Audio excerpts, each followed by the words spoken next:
All right, let's get into it. Today we are going way beyond the bathroom scale to figure out what our bodies are actually trying to tell us.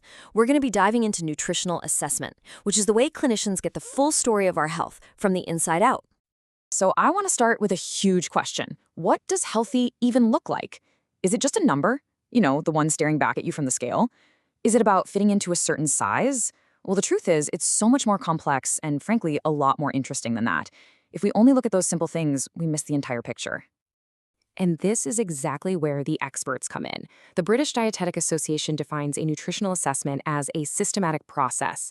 Now, that doesn't mean it's just one single test. No, it's about collecting and interpreting a whole bunch of information to get to the real root cause of any health issues. It's basically like being a health detective. Now, to make all this detective work a little easier to handle, clinicians use this really simple but kind of brilliant framework. The best way to think about it is like your body's health story is being told in 4 different chapters, and it's super easy to remember with the little mnemonic A, B, C, D. So let's break down what each of those letters really stands for. Okay, first up we have A for anthropometrics. I know, it sounds super technical, but it's not, I promise. It just means measuring the human body. This is the chapter of the story that's all about your body's size, your weight, and its composition.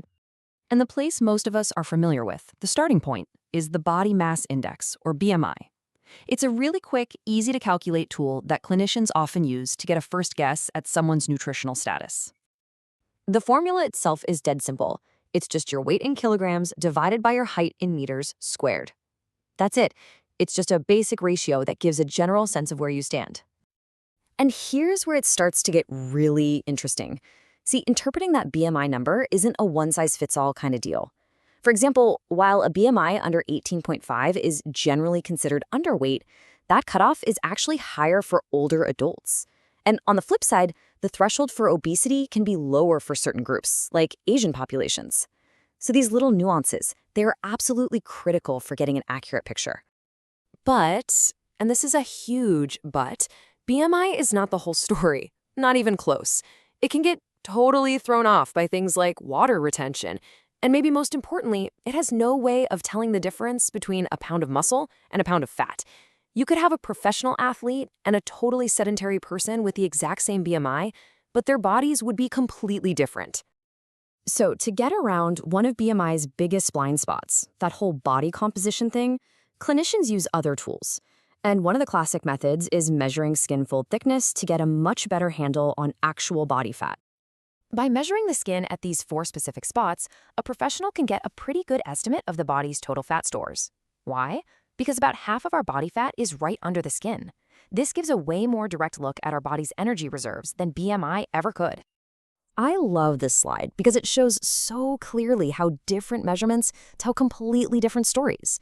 A waist measurement, for example, tells us about the fat deep inside our abdomen, which is linked to certain health risks. But measuring a limb, like your upper arm, that tells a totally different tale, one about your muscle mass and how it might be affected by illness. Okay, let's move on to the next chapter. B stands for biochemical. Now, if anthropometrics was like looking at the outside of a car, this is like popping the hood, plugging in the computer and running diagnostics on the engine itself through blood and urine tests. These lab tests can show us so much that you just can't see with the naked eye. We're talking about your vitamin and mineral levels, how well your organs are working, if you're hydrated. This is how a clinician can spot a hidden deficiency before it becomes a huge problem, and it's how they can track really precisely how you're responding to treatment. But here's the key. A single lab result is just one snapshot in time. The real value, the gold, is in tracking these numbers over a period. That trend line, is it going up, down, or staying the same? That's what tells a clinician the true story of what's happening. All right, time to bring in the final 2 pieces of our puzzle, and they really go hand in hand. C for clinical and D for dietary. This is where the detective work gets really personal, combining the clinician's expert eye with the reality of a person's daily life. So the clinical assessment is a physical exam, where a professional is looking for physical signs, things like changes in your skin, your hair, your nails, that might point to a nutritional issue. Then, the dietary assessment is exactly what it sounds like. It's analyzing what a person is actually eating to figure out their intake of energy, protein, and all those other key nutrients. But even with all this incredible objective data, the measurements, the lab results, there's still one more vital subjective piece we have to consider. And it's a simple question. How does the person actually feel? This is where quality of life comes into the picture. A person's sense of well-being is made up of so many different things: their physical strength, their psychological state, symptoms like pain, even how socially connected they feel. All of these things can affect our eating habits, and in turn, our nutrition affects all of them. It's this critical feedback loop that clinicians just can't afford to ignore. So now we put it all together. The anthropometric data, the biochemical results, the clinical signs, and the dietary analysis. These aren't just separate bits of information.